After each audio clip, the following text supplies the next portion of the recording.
değiştirdik. Çünkü babamız öksürdü.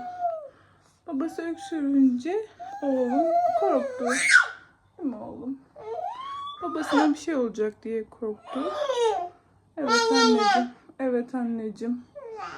Öksürükten, hapşırma sesinden çok korkuyor.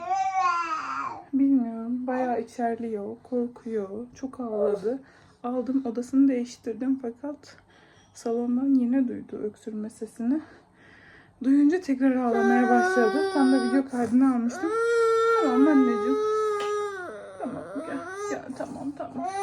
Hadi hoşçakalın. Bay bay. Bay bay hoşçakalın. Hoşçakalın. Bay bay.